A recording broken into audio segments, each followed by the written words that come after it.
سوال یہ ہے کہ جو کمیٹی جمع کرنے والا ہوتا ہے تو جو شخص جمع کر رہا ہوتا ہے وہ پیسے، اگر اس کے پاس سے وہ رقم چوری ہو جائے تو وہ اب سب کو وہ اپنی جیب سے ادا کرے گا یا وہ بری ذمہ ہے؟ تو آج کل یہ جو مروجہ منگنیاں ہیں یہ کرنی لیکن غیر شرعی رسم و رواج ہوں کہ جو ہے وہ لڑکا لڑکی سامنے آئیں ایک دوسرے کو، تو دامادہ غیر محرم ہے بھی، یہ وہ آ کے انگوٹھی پہنائیں، اس طرح کے رسم و رواج ہوں، ناچ گانے ہوں، تو اس کی اجازت نہیں ہوگی۔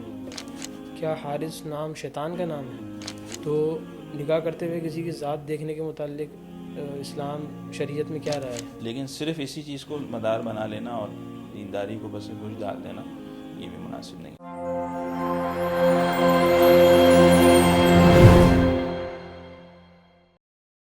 السلام علیکم ناظرین کرام، میں ہوں عدین الہی، الرحمان میڈیا کے پروگرام آپ کے مسائل کے حل میں خوش آمدید۔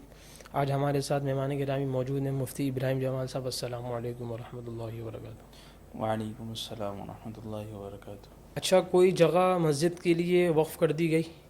پھر اس کو بیچ کر دوسری جگہ اسی پیسوں سے پلاٹ لے کر جگہ لے کر مسجد بنا سکتے ہیں؟ لیکن اگر واقف نے جو وقف کرنے والا تھا اگر اس نے استبدال کو منع کیا، یعنی کہ بھئی اس کے بدلے کوئی جگہ لی جائے، اگر اس نے اس کی اجازت نہیں دی ہے تو پھر تو نہیں کر سکتے۔ لیکن اگر اس نے اس کی اجازت دی ہے کہ بھئی اس کے بدلے جو ہے وہ تم ٹھیک ہے دوسری جگہ لے لو، تو پھر اجازت ہوگی۔ لیکن بہتر یہ ہے کہ اس کو مسجد ہی بنایا جائے یا مسجد کے مصالح میں استعمال کر لیا جائے۔ مثلا کوئی ایسی دکانیں بنا لی جائیں کہ جن کو کرائے پر دے کر کے مسجد کی جو ہے وہ مصارف میں استعمال کر لیا جائے، بہتر یہی ہے۔ لیکن اگر واقف نے اجازت دی ہے کہ بھئی اس کے بدلے تم دوسری جگہ لے لو تو اس میں کوئی حرج کی بات نہیں ہے، پھر کر سکتے۔ اچھا، ایک سوال یہ ہے کہ جو کمیٹی جمع کرنے والا ہوتا ہے، جسے بھی کہتے ہیں بی سی ڈالنا، تو جو شخص جمع کر رہا ہوتا ہے وہ پیسے سب کے، اگر اس کے پاس سے وہ رقم چوری ہو جائے تو وہ اب سب کو وہ اپنی جیب سے ادا کرے گا یا وہ بری ذمہ ہے؟ دیکھیں، دو صورتیں ہیں اس میں، دو جہتیں ہیں کہ جو بی سی جمع کرنے والا ہے، کمیٹی جمع کرنے والا ہے، اگر تو لوگ اس کو دیتے ہیں بطور قرض کے، عرف یہی ہے، مثال ہے جیسے کاروباری جہاں معاملات ہوتے ہیں، کاروباری بی سیاں دیتی ہیں، وہاں یہی عرف ہوتا ہے کہ بھائی ٹھیک ہے یہ پیسے لیتے جاؤ، اور وہ جس کے پاس پیسے جمع ہو رہے ہوتے ہیں اس کو استعمال کرنے کی بھی اجازت ہوتی ہے، وہ ان پیسوں کو استعمال بھی کرتا ہے۔ جب سب کے پیسے جمع ہو جاتے ہیں، وقت آتا ہے تو وہ نکال کے دے دیتا ہے پیسے اپنے پاس سے، اس سے پہلے وہ استعمال کرتا رہتا ہے ان پیسوں کو، تو پھر تو گویا وہ قرض ہے بی سی دینے والوں کی طرف سے۔ جو جتنے بھی دوسرے ممبران ہیں وہ گویا قرض دے رہے ہیں بی سی جمع کرنے والے کو۔ اب اگر چوری ہوئی یا کوئی بھی مسئلہ ہوا تو پھر اس بی سی جمع کرنے والے کے ذمہ لازم ہے کہ وہ کیا کرے گا، اس یعنی اپنے پاس سے ادا کرے گا، یعنی یہ بری ذمہ نہیں ہو سکتا۔ لیکن اگر ایسا نہ ہو کہ بی سی جمع کرنے والا بطور امانت کے اپنے پاس بی سی رکھ رہا ہے، جیسے گھروں میں بی سیاں ڈالی جاتی ہیں عمومی طور پر، وہاں نہ استعمال کی کوئی ترتیب ہوتی ہے، بلکہ جیسے پیسے جمع ہوئے، جس طرح کے نوٹ جمع ہوئے، وہی نوٹ اٹھا کر کے بی سی والے کو دے دیے جاتے ہیں جس کی بی سی کھلتی ہے۔ پھر اگر وہاں سے کوئی اس کی جو ہے وہ مطلب تعدی کے بغیر، یعنی اس نے باقاعدہ حفاظت سے رکھے تھے لیکن پھر بھی چوری ہو گئے یا کچھ اور مسئلہ ہو گیا، تو پھر وہ بری ذمہ ہے، اس کے ذمہ لازم نہیں ہے۔ اچھا، جو آپ نے پہلی صورت بتائی کہ جو کاروباری جگہوں میں جو بی سیاں ڈالی جاتی ہیں، تو اس میں صراحتاً یہ کہنا ضروری ہے کہ بطور قرض ہے، اگر کسی نے صراحت نہیں کری تو بطور امانت ہی سمجھا جائے گا دیکھیں، اس کو؟ عرف کا اعتبار ہوتا ہے کہ جو جمع کرنے والے ہیں ان کا آپس میں عرف کیا ہے۔ بعض اوقات عرف یہی ہوتا ہے کہ جی مقصد یہی ہے کہ ٹھیک ہے جو جمع کرنے والا ہے وہ ان پیسوں کو استعمال کرے، اگر استعمال کی اجازت ہے تو اس کا مطلب قرض ہے۔ اگر استعمال کی اجازت نہیں ہے کہ بھائی جیسی رقم آ رہی ہے، جیسے پیسے آ رہے ہیں ویسے ہی رکھو اور وہی نوٹ دیتے جاؤ آگے، تو اس کا مطلب پھر امانت ہے، تو عرف کا اعتبار ہوگا۔ اچھا، ایک سوال یہ ہے کہ جمعے کی جو دوسری اذان ہوتی ہے تو اس کا بھی جواب دینا واجب ہے؟ جی، اس کا جواب دینا مطلب اس طور پر واجب نہیں ہے، کیونکہ وہ بہرحال مسجد کے اندر ہی بیٹھا ہے، تو ٹھیک ہے اگر زبان سے جواب دیتا ہے یا دل میں جواب دیتا ہے تو دے دینا چاہیے، لیکن واجب نہیں ہوگا۔ اچھا، اگر کوئی شخص غیر قانونی طریقے سے ملک سے باہر چلے جائے کمانے کے لیے اور پھر وہاں پہ کمانا شروع کر دے، تو اس کمائی کے لیے اس کا کیا حکم ہے؟ دیکھیں، پہلی بات تو یہ ہے کہ غیر قانونی طریقے سے ہو یا قانونی اعتبار سے، اگر مسلمان کوئی شخص مسلم ملک چھوڑ کر غیر مسلم ملک کی طرف جا رہا ہے صرف ذریعہ معاش کرنے کی خاطر، تو یہ پسندیدہ عمل نہیں ہے کہ بہرحال ایک اسلامی ملک کو چھوڑ کر کے کسی غیر اسلامی ملک کی طرف جائے۔ البتہ بہرحال اگر پھر بھی گیا ہے اور تو اس صورت میں ٹھیک ہے اجازت مطلب وہاں جا کے اگر کمائے گا تو کمائی حلال ہوگی، لیکن یہ غیر قانونی طریقے سے جانا، قانون توڑنا اس کا گناہ ہوگا، اور اس میں بہرحال ذلت کا خطرہ ہے، رسوائی کا خطرہ ہے، تو اس سے بچنا بہرحال بہتر ہے کہ نہ کرے ایسا کام کہ جس سے اپنی رسوائی ہو یا اپنے ملک کی رسوائی ہو، ذلت ہو، اس سے بچنا بہتر ہے۔ اچھا، کوئی شخص اگر نماز پڑھ رہا ہے، نماز کے دوران کوئی پرندہ اس کے کپڑوں پہ بیٹ کر دے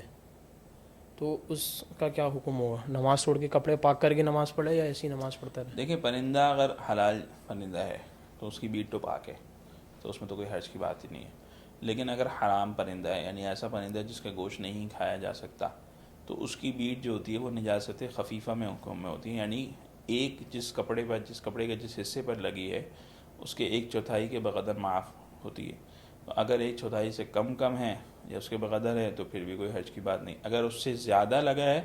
تو پھر اس وقت پہ نماز توڑ کے پہلے جو ہے وہ صاف کرے گا، پاک کرے گا، پھر نماز دوبارہ پڑھے گا۔ اچھا، حارث نام کے متعلق پوچھا ہے کہ کیا حارث نام شیطان کا نام ہے؟ نہیں، ایسا ہرگز نہیں ہے، حارث نام رکھنا صحیح ہے، اور بلکہ صحابی سے منقول ہے، صحابہ کا نام ہے تو رکھا جا سکتا ہے، اس میں کوئی حرج کی بات نہیں۔ اچھا، ایک سوال یہ پوچھا ہے کہ کسی مسلمان کا اگر ختنہ نہ ہوا ہو تو اس کی نماز اور روزوں کا کیا حکم ہوگا؟ وہ دیکھیں مستقل گناہ میں سمجھا جائے گا یا کیا ہوگا؟ ختنہ کرانا یہ ایک سنت عمل ہے، مطلب اور گویا شاعر میں سے کرانا چاہیے، لازم ہے، لیکن اگر کسی وجہ سے کسی کا نہیں ہوا اور اب ہونا ممکن نہیں رہا، ایک مثال ہے کچھ مجبوری، کچھ عذر ایسا ہے اب نہیں ہو سکتا، بڑی عمر میں اسلام لایا ہے، تو اب اس صورت میں جو ہے وہ اس پر وہ گناہ تو نہیں ہے، اور البتہ یہ کہ صفائی کا خیال رکھے، پاکی کا خیال رکھے، اگر پاکی کا خیال رکھتا ہے تو کوئی حرج کی بات نہیں، نماز بھی صحیح ہے، روزوں میں تو کوئی مسئلہ نہیں ہے، لیکن اگر پاکی کا خیال نہیں رکھتا تو اس ناپاکی کی وجہ سے بہرحال نمازوں پہ فرق پڑ سکتا ہے، اور نفی نفسی کوئی فرق نہیں پڑے گا۔ اچھا، دل میں قسم کے الفاظ لانے سے یا کوئی دل میں وعدہ کرنے سے، کہ لوگ بولتے ہیں کہ میں دل میں پکا ارادہ تھا، تو اس پکے ارادے یا قسم کے الفاظ دل میں لا رہا ہے، وہ منہ سے نہیں نکال رہا، تو اس کے ذریعے وہ نظر واجب ہو جائے گی اس کے اوپر؟ نہیں، اس سے ظاہری دیکھیں دل میں جو ارادہ ہے یا دل میں جو چیز چھپی ہوئی ہے اس سے ظاہری حالات میں کوئی فرق نہیں آتا، یعنی ظاہری اعتبار سے انسان پر کوئی حکم نہیں لگایا جائے گا، البتہ اخلاقی اعتبار سے یوں کہا جائے کہ بھئی اندرونی طور پر اس کا فیما بینہ و بین اللہ، یعنی اس کے اور اللہ کے درمیان معاملہ ہوگا، وہ ایک الگ مسئلہ ہے، لیکن فی نفسی اس کے اوپر ظاہری طور پر کوئی حکم نہیں لگے گا۔ اچھا، آج کل جو مروجہ منگنیاں ہوتی ہیں تو منگنی کی شرعی حیثیت کیا ہے؟ دیکھیں منگنی ایک وعدہ ہے، نکاح ہے، گویا وعدہ کیا جا رہا ہے کہ بھئی فلانے کا فلانے کے ساتھ نکاح کیا جائے گا، بس اس سے زیادہ اس کی کوئی حیثیت نہیں ہے،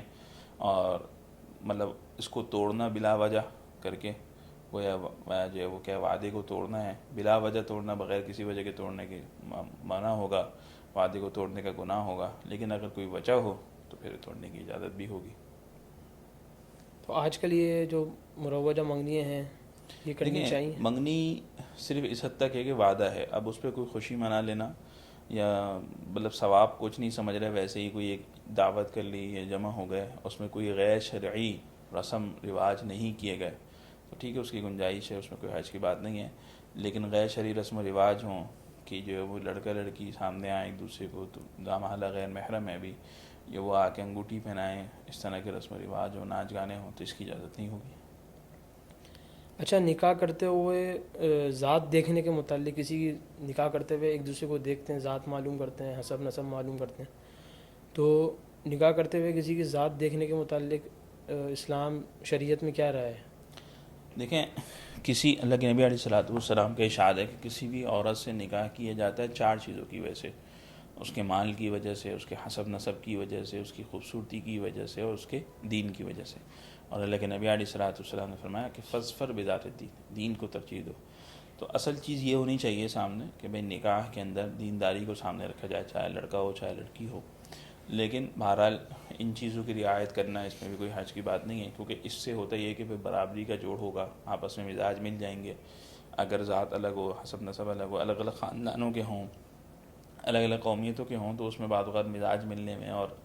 ان کے رہن سہن کے طریقوں میں فرق ہوتا ہے، تو اس کی وجہ سے بعد میں مشکلات آ جاتی ہیں، تو اس میں کوئی حرج بھی نہیں ہے دیکھنا، لیکن صرف اسی چیز کو مدار بنا لینا اور دینداری کو پس پوچھ ڈال دینا، یہ بھی مناسب نہیں ہے. اصل چیز دینداری ہو سامنے، پھر اس کے بعد ان ساری چیزوں کی بھی رعایت رکھ لینا کوئی حرج نہیں ہے. اچھا، اگر کسی شخص رخصتی سے پہلے طلاق ہو جائے تو حق مہر کے بارے میں بتائیں کہ پورا دینا ہوگا یا اس میں کوئی لیکن تخفیف اگر ہوگی؟ رخصتی سے پہلے طلاق ہو گئی ہے تو اس صورت میں تو پھر حق مہر لازم نہیں ہے، یعنی شوہر کے ذمہ کوئی حق مہر نہیں ہے، وہ حق مہر نہیں دے گا، اس کے ذمہ کوئی حق مہر نہیں ہے، کیونکہ جو نکاح تھا مطلب وہ ابھی رخصتی ہی نہیں ہوئی. مہر جو لازم ہوتا ہے وہ رخصتی کے بعد ہوتا ہے، الا یہ کہ ہاں اگر نکاح ہو گیا، رخصتی نہیں جی ہوئی. رخصتی یہ کے بعد جو ہوتا ہے وہ مہر لازم ہوتا ہے، رخصتی سے پہلے مہر لازم ہی نہیں ہوتا. تو لہٰذا اگر رخصتی سے پہلے طلاق ہو گئی تو کوئی مہر اس کے ذمہ نہیں ہے. البتہ اگر انتقال ہو جائے شوہر کا رخصتی سے پہلے تو پھر جو مہر ہے وہ دینا پڑے گا، مطلب اس کے جو ہے وہ اس میں جو ہے وہ دینا پڑے گا آدھا مہر، لیکن جو ہے وہ نہیں پورا مہر دینا پڑے گا اس صورت میں، لیکن طلاق والی صورت میں نہیں ہوگا. جزاک اللہ مفتی صاحب، وقت دینے کا شکریہ. اللہ تعالی ہم سب کو مسائل سمجھ کر اس پر عمل کرنے کی توفیق عطا فرمائے.